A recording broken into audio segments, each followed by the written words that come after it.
This episode of Floyd Street's Finest is presented by Great Flood Brewing Company. How are you doing? I am Jeff Greer. That's Jack Grossman. Well, in the audio form, you can't see him. So Jack is sitting there with me here today, and we are excited to be back for another episode of Floyd Street's Finest, a member of the Field of 68 Media Network. It is basketball season now, folks.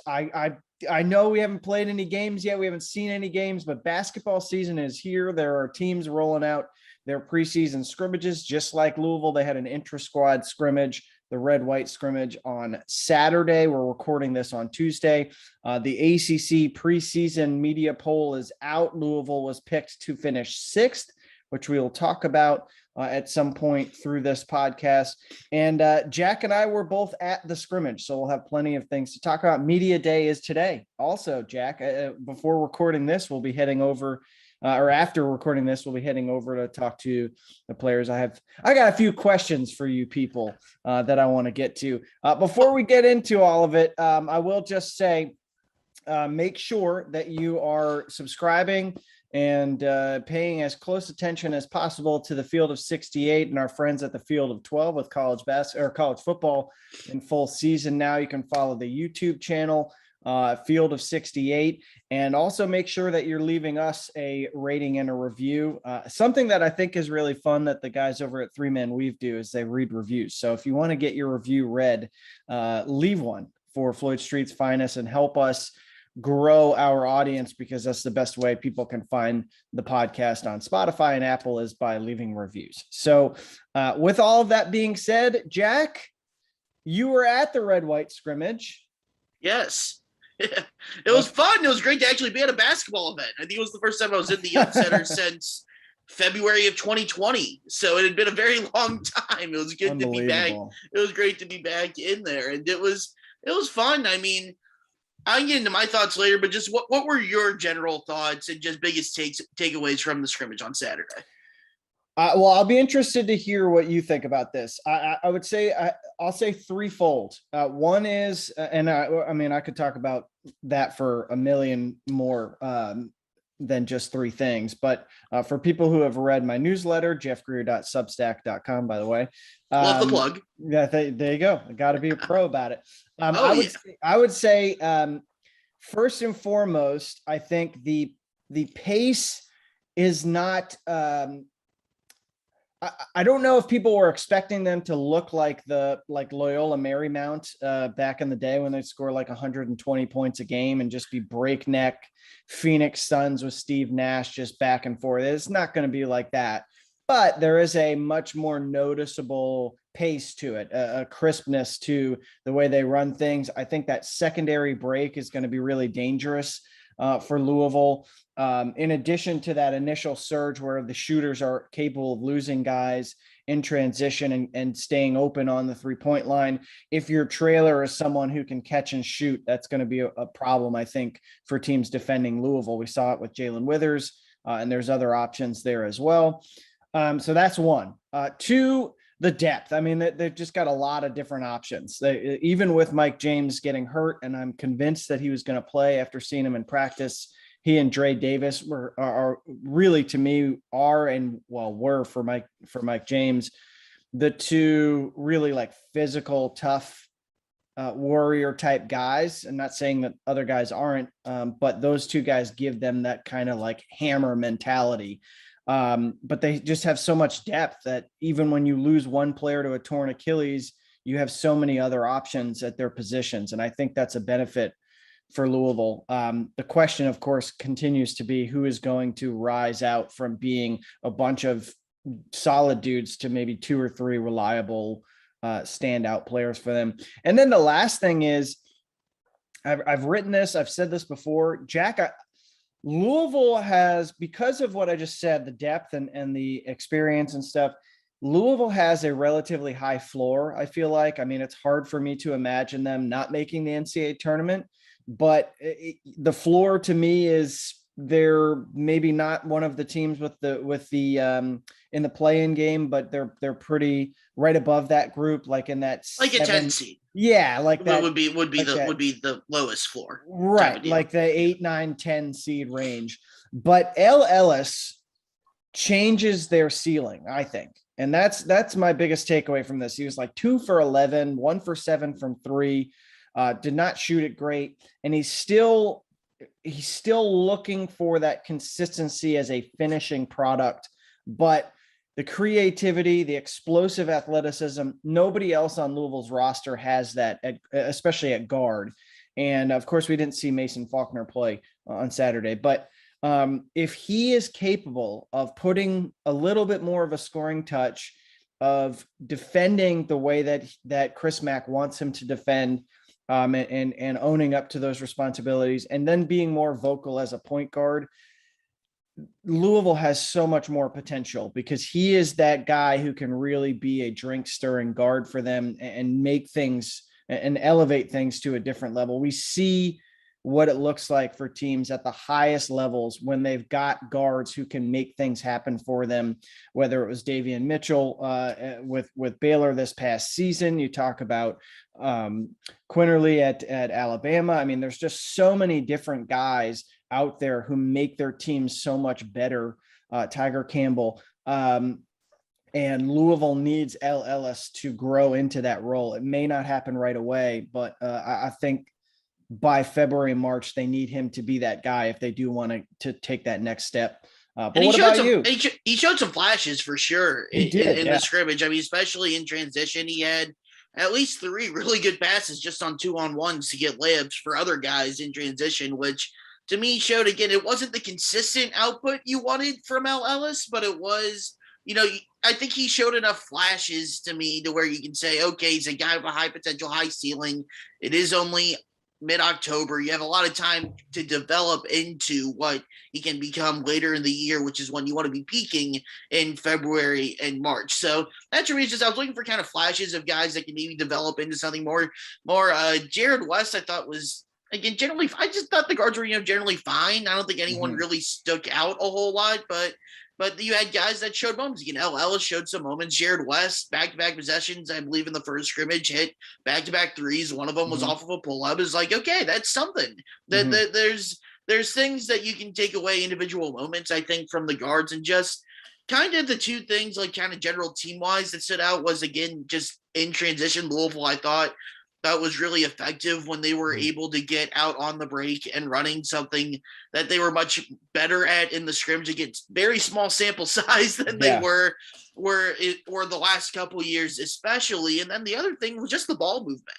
And I get it. Again, it's a scrimmage and you're going against pack line defenses where you're not going to have a lot of guys in passing lanes all the time. Jae'Lyn Withers did pick off a couple passes and go the other way, but I'll get to him in a minute. But the ball moved, the ball didn't stick, and you felt like Louisville, everything they did on offense was with a purpose, and they were trying to get open shots, get good movement, and it was good to see. It was a stark contrast to some of the issues we saw last year, which was a lot of it was just kind of how the roster was built. I get that, but also obviously bringing in Ross McMains and trying to implement some of the changes that he made. And then I would say the third thing is just Jae'Lyn Withers in general. I think was the one guy that really stood out to me. He looked so comfortable on the perimeter. He was even bringing the ball up off of defensive rebounds a handful of times. There's really only one time where he had a fairly bad turnover off of that, trying to do a little bit too much, but he was comfortable. He was getting to the basket. He was shooting jump shots. He hit a pull-up mid-range jumper, something you never see today's game anymore. So for me, the biggest positives would be just kind of how the offense looked in terms of, not in terms of as much shooting, which you would figure would come later because they didn't shoot the ball great, but just in terms of fluidity of the offense, ball movement, getting into transition, and then absolutely how good Jae'Lyn Withers looked. Yeah, and the numbers were really impressive for him. I don't have them in front of me. I think it's 12 points, 13 rebounds. I know these are 3 individual 10-minute segments, so don't get enamored by numbers. But the fact is that he was dominant on the glass. As Jack said, he brought the ball up at least in the first segment alone. I was counting them, and 3 times he brought the ball up off a defensive rebound and created something. And the 4th time he was that 5th trailer. He was the last guy joining the fray and had a catch and shoot 3 at the top of the key as he arrived late on that secondary break. So, I mean, he looks like he's going to be their guy, their leading scorer. The thing with him that I'm fascinated to see is, can he be consistently assertive? Because he looks like it on Saturday. But Mac and his staff have been on him about being aggressive, being physical. Because you look at him, I mean, he's 6'9". He's still got a lot of the muscle that he packed on last year to play center. And you need him to be that inside out physical player for them at the 4. And I think that that's going to be the big step for him, because you see what he can do when he is on and when he's playing hard.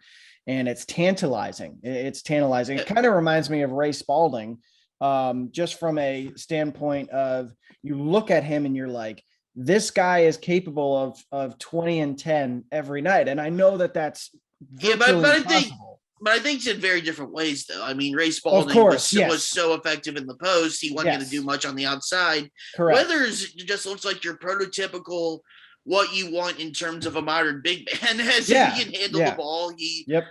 Last year he played the 5 all last year. He's not going to be on the block all that much this season, but that's something, if you want to throw a different look, you could maybe do that if he's matched up against a smaller guy. Mm-hmm. It's just, that's what you want from a big man in 2021. Absolutely. Especially what Mac wants from the stretch 4 spot in that 4-out 1-in. And on offense, Jae'Lyn Withers has the potential to provide that. Yeah. And the ability to go off the dribble and turn into a post up. I mean, he can do that too. He can start to attack you and then see the spacing and post you up. And that's, it's just that, it's that, you look at him and the way he plays, and that's specifically what I was comparing to Ray Spalding. Is like every game you look at them and you're like, this guy could be awesome every game. So we'll see if that pans out. The other thing I would just mention, I think Noah Locke is going to be a really important guy for Louisville this year. He didn't shoot it great on Saturday. I think he was 5 of 14 shooting and 2 of 7 from 3. He'll be better than that as the numbers have showed over his career, especially shooting the 3. But Jack, we were under the impression, and if you watch his clips and if you go on like Synergy or watch his video from Florida or just watch them play, he was kind of a catch and shoot guy, and he's got a little floater. He's got the ability to get to the rim. He rebounded at a relatively high rate. I don't know that he's going to be a big assist guy necessarily, but he can attack off the dribble. He had a really nice block where he pinned the ball on the backboard on a fast break and showed that he can get up a little bit. Yeah, that was against Jared West on that. Yeah, I've been impressed with him both in the scrimmage and in the couple practices I've seen.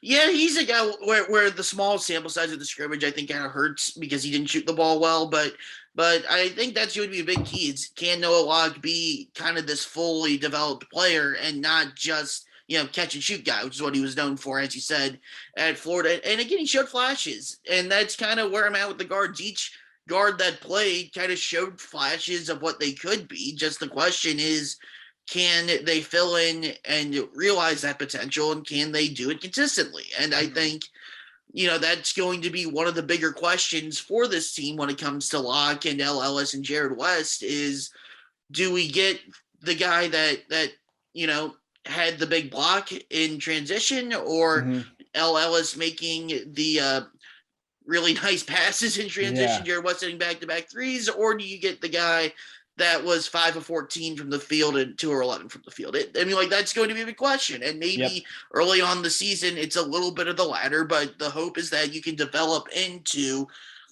by the time you get to crunch time, when you want to be peaking, to where you're getting the good side of that. And then the good news is Louisville isn't nearly as guard reliant as they were last year, because the forwards are such a strength, and you have Malik Williams back, knock on wood, that he can stay healthy. And he looked great. He looked great on Saturday in terms of fluidity, in terms of his movement. He still shoots too many threes.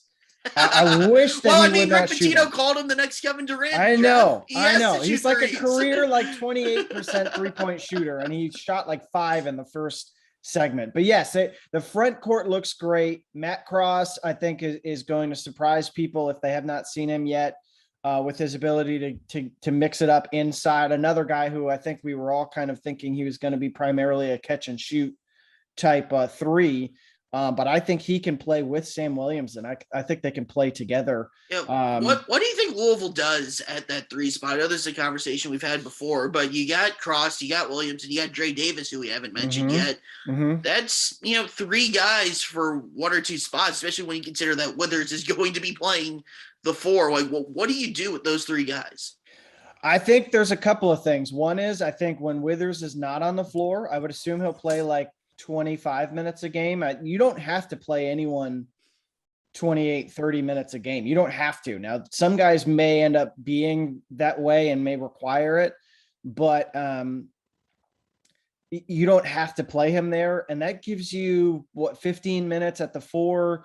And then you would assume. Well, I mean, you got JJ Trainer also. That's the thing. Yeah. So is he going to be the odd guy out? I don't know. Here's the thing. So you get Withers at 25 minutes. You get Williamson at probably 25 minutes at the 3. You've got 30 minutes between those 2 forward positions, and you've got backup minutes at the 5 after Malik Williams. I still see this thing as a real battle at the 5, and would not be shocked if JJ Trainer sneaks a few minutes at the 5. And I know he's like 198 pounds. So you cannot play him consistently at the 5 down the stretch for more than a couple depend minutes. on the matchup. Right. Depends entirely on the matchup, but you've got to find minutes for Cross. Clearly you've got to find a lot of minutes for him. He's a very impactful player. It seems like so far from what I've seen in practices and the scrimmage. And Dre Davis, again, he is their toughness guy, and he's going to have nights like people. We were all wondering if you might be one of the guys who's kind of the odd man out. And after seeing him a couple practices, see him in the scrimmage, I'll watch a little practice again today. I would be shocked if he doesn't get regular minutes, because he's their scrapper type guy, and without Mike James, they're going to need him. Well, Jack, I want to take a pause here for a second because I have some exciting news to share with you. I know, what a surprise. What a pleasant surprise. From our friends over at Great Flood. They want to let Cards fans know they're going all out this season during all televised Cardinal women's basketball, men's basketball, and football games this season. Their drinks are 10% cheaper for the entirety of the game. For football games, that's like 7 hours, 10% off if you want to watch college football. The pricing is available at both the Highlands Tap Room and the Middletown Restaurant. They love hosting you and cannot wait to root along with you as they cheer on your Cardinals together. Thank you for your loyal support, and go Cards. That message from Great Flood Brewing Company. And as a side note, they also said we're now expanding our options in our tap room for the first time. This is kind of big news in the beer community. Yeah, it is. Here in Louisville, for the first time in 7 years, offering wine by the glass or bottle, and liquor and cocktail menus are coming soon. And on Sundays, you can also enjoy endless mimosas at both locations. And before we continue on, Jack, I also have to tell you about our friends over at Bet Rivers Sportsbook, our partners. If you haven't signed up with Bet Rivers yet, now is the time, because they are offering a $250 match bonus for your first deposit. But what sets them apart is that they require just one playthrough to turn your bonus into cash money. With their new Rush Pay instant approval, withdrawing your winnings is safer, more secure, and more reliable. And with basketball season right around the corner, folks, it's less than 3 weeks away. Get in on the action by going to betrivers.com today, or by downloading the BetRivers iOS app. You must be 21 years or older. And if you have a gambling problem, please call 1-800-GAMBLER. So, Jack, I want to know, when you look at the ACC preseason poll, I know you're like me. You just are an endless consumer of college basketball content. Um, any surprises to you paired with the AP preseason top 25? Anything stick out to you from this league and where these teams are projected from people outside of this market? I want to know who voted Louisville first to win the league, just as an interest thing. I mean, that was you, right, Jeff? It was you. No, correct?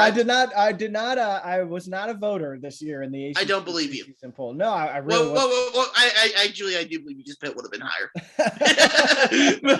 but yeah, Pitt would have had the 1 in the parentheses next to their first place votes. But I'm very intrigued by the ACC this year because the league's been down for a couple of years. It really has been. They haven't filled that talent void yet of when the league was so historically elite, even for the ACC standard, which is saying a heck of a lot for how good the league has been over the years. But in 2019, I mean, you had a Louisville team that brought basically everyone back in the 2019-20 season, was a top 15 team all year, and would have been a 3 or 4 seed in the tournament, and they were like the 7th best team in the ACC in 2019. That's how much talent and how good that league was. But you lost, Carolina had like Kobe White, Luke May, all those guys. Duke had the Zion, RJ Barrett team. Virginia, of course, won the title. And I just feel like the last 2 years, the league hasn't filled that talent void. And I'm wondering if this year can be the year where the ACC, I don't think it's nearly as good as it was a couple of years ago, but I'm just interested in the big picture on the ACC, how good the league is, because Jim Phillips would talk about, the football, all he wants, and about how important football is, but the ACC is still a basketball league at its core. So I'm interested to see just how good the league is. We actually get a full slate of non-conference matchups this year, which thank God. And so I feel like we can have more of an actual judgment of how good or bad leagues are as compared to last year, where we were going off of basically the preseason rankings so much, to where I'm intrigued just how the league is going to be perceived in terms of how good it is. Can it bounce back from really, especially last season, were historically down years for the league. So that to me, I find more interesting and more intriguing than I do anything else. And why does it impact Louisville? Because that's going to impact what seed you are in Selection Sunday. Heck, if the ACC is better last year, Louisville gets into the tournament. I mean, they do. I mean, that's true. That could impact your seed line by 2, 3, 4 seed lines on just how good the league or bad the league is. So I just want to see what the ACC does in like the Big Ten ACC Challenge in some of these preseason tournaments, to where we really get a gauge of how good or bad the league is. Yeah, it's one of those things where the voting for the preseason poll in the ACC feels like there's one team usually that has everyone thinking, okay, this is their year to take the step forward. They're going to be really good that year. This year, I think, is Virginia Tech. Everyone thinks Virginia Tech. And I like Mike Young a lot. Yeah, I like Mike Young, and he's got a good roster. I don't know if I would have picked them ahead of Louisville, but I think those two teams are pretty close. I still think Virginia is going to take more of a step back than finishing 4th in the league and being preseason top 25. I don't think they'll stay there. I think those 3 teams plus Syracuse and maybe Notre Dame will be. I've heard some buzz on Notre Dame. Here's the thing about Notre Dame, Jack. Go off, Jeff. They went 7-11 last year. 7-11 with Juwan Durham as their shot blocking big guy in the middle. They lose him and replace him with a more like physical, like meteor Paul Atkinson from Yale, and return everyone else. Why, if you're returning pretty much everyone else from a 7-11 team, how many wins is that worth in terms of returning all of that talent? I don't know, but I'm not sure that they are a team that I was shocked, absolutely shocked to see them as 27th in the preseason KenPom rankings. I don't know how much of that is based on the experience, but like if you're bringing back a bunch of players from a team that wasn't good, like how much do you get out of that? So let me ask you this. You know what Notre Dame is I'll give you a horse racing comparison for Notre Dame. Okay. Their Kentucky Derby week, there's always the one buzz horse that looks good in the workouts that everyone buys into. The odds shoot way up, and then more often than not, the horse just falls flat and does nothing. Well, look, there's no question to me that. Well, look, I love Mike Bray. He's extremely entertaining, but they're going like Mike Bray is hungry to get his team back to the NCAA tournament. The injuries, of course, have been awful, and I like watching Notre Dame play. They're a fun offensive team to play. I don't know if I would put them as high as they have been. I realize the algorithm produces the preseason rankings for Ken Pom. What I would say is, look, I think the ACC voters see Tony Bennett and they see Virginia and they see Leonard Hamilton and they see Florida State, and then they see Duke and North Carolina. And it's just like lasers, like these are your best teams. And which should be fair. Florida State has earned that. Yeah. Virginia has earned that. Duke has not won a regular season ACC crown in a long time. UNC, I need to see a different Caleb Love. I think that if he takes that step and he's really good, then UNC will definitely be, I mean, there's tons of talent. I think Armando Bacot is really good, and they've got some really nice additions in Dawson Garcia and Brady Manick. I think they're going to be good. But I'm in wait and see mode with a couple of these teams, and Louisville's in that group. Don't get me wrong. So I guess I would say I'm not that shocked with the way the league shook out in the voting. I think if there's a team or two that might surprise me, it might be, I think Miami could rise up. They've recruited well. Isaiah Wong, who's been there forever. So good. They just need a little bit more help, similar to Notre Dame with health and staying healthy, and also some help up front. But yeah, I mean, I think they got the top 8 right, and I'm intrigued to see how it shakes out. Like Notre Dame was picked to finish 8th, I believe. They could finish 2nd in the league. They could finish 10th in the league. Louisville could finish anywhere from 8th to 1st in the league.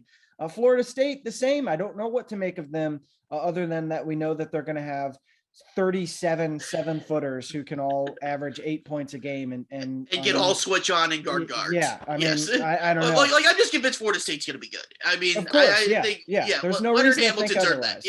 Yeah. Well, let's put a bow on this, Jack. I'll ask you one final thing then. What if you, based on what you saw on Saturday with Louisville and how they played out, where do you think Mason Faulkner fits in with this group? Because that's kind of the lingering question. He's back in practice. People have asked me this all the time. Like, why wasn't he playing on Saturday? Why are they easy? He had surgery in June. So he had foot surgery in June. So he is working his way back. He was cleared to start practicing in September. The first practice I went to, he was not dressed. The second practice I went to, which was a week ago from when this podcast is coming out, he was dressed and participating in the individual drills, but nothing like the live action, like super physical stuff. He was in street clothes at the red-white scrimmage, but they are going to ease him back in. They need his veteran presence. He's a good creator. I think he can help them a little bit with the creativity and playmaking, but I'm curious what his fit is going to be with this group as we're watching the other guys get a chance to kind of get ahead in practice. Yeah, I think at the end of the day, what you need from the guards is the ball movement's great and the player movement. All that's nice, and you need all that. But at the end of the day, in modern basketball in 2021, it comes down to, can you have guards that can break down the defense off the dribble and either score or set other guys up? Yep. And Faulkner isn't going to be like, Magic Johnson at that by any means, but if you can get enough guys between him, Ellis, and Jared West, and Noah Locke too, that can do that, that is how you're going to be able to score late in games in crunch time when you need to. So I want to see, can he be one of those guys for Louisville? That could be part of what his role is, just being able to break down the defense off the dribble. It's kind of hard to really project it when like I've never really seen him play all that much. I'm not gonna lie. That's fair. So I'm not going to try to make all these big sweeping judgments on him. I'll kind of do the Bobby V let the cake bake approach a little bit, but shout out to Bob Valvano. yes, but there's definitely a role there for him. There's definitely minutes for him to earn. based off of just the scrimmage. I mean, again, I said there's flashes from the other three guards, but there's nothing to say if Faulkner comes in, gets fully healthy, he's an absolute baller. He can absolutely play any over any of those three guards. Yeah. So I mean, there's definitely minutes that can be had, and that he can quote unquote steal from the other guys. The question is when he's fully healthy and fully integrated, is he as good or better? I mean, that's the question that I guess we'll have to see. Well, since you go to practice all the time, you'll know that. But through the exhibitions and into the start of the season. And one thing that the last thing I'll say about that specific conversation, there are 80 minutes in a game for your two guards. There are 80 minutes. That's not that much time. That is not a lot of minutes. And when you get used to seeing guys like Carlik Jones, Terry Rozier was like this, Donovan Mitchell, they're playing 30 plus minutes a game. You're used to seeing them out there. And I don't know that Louisville has a single guy right now in that backcourt who is going to be on the floor that long. It's almost like, you remember the Rick Pitino days, like 2008, 2009-ish, and sorry to cut you off, but and I'm not saying they're going to be as good as these guys were, but you had Edgar Sosa, Jerry Smith, Preston Knowles, and you know, the other guy that I'm sure Louisville fans don't want to hear his name, but they had four legit guards that were legit Big East guards that could play minutes. And of course, under Pitino, the main thing was we're going to keep shuffling you in and out so we could press and and create chaos the entire game. But you had just waves of guys you can throw onto the court and just see who had the hot hand that night, and then just go with it from there. Yeah. And that is exactly how I think Louisville is going to be this year. And the energy expended will be staying disciplined defensively in that pack line, being able to pressure the ball a little bit with the ball handler, bringing the ball up, especially with Jared West. And I would think Faulkner and Ellis will do that a little bit. And then running that transition and getting out in transition and playing that faster pace. With the better spacing that Louisville has this season, it was noticeable on Saturday, the ability to explore pick and roll situations. And like you said, Jack, find guys, create for other guys, create for yourselves, break defenses down, and above all, make jump shots, which was they need to do that. Oh my God. Well, Jack, this has been great. Next time out, I believe we're going to have Jeff Walls on the podcast. So we're going to kind of swerve a little bit for Louisville women's hoops as they get ready for their season. I mean, they are once again, I feel like rinse and repeat. They're going to be a top 5 program and a national title contender. So we'll have him on, and before we know it, it's going to be basketball season. So Jack, thank you for joining me today and offering up your thoughts. And I know people appreciate the chance to hear what people who watch the scrimmage have to say about it. So I think it was a valuable conversation to have. So I appreciate your time, and I hope everybody enjoyed it. And again, make sure you rate and review Floyd Street's Finest. And all of that jazz. See you later.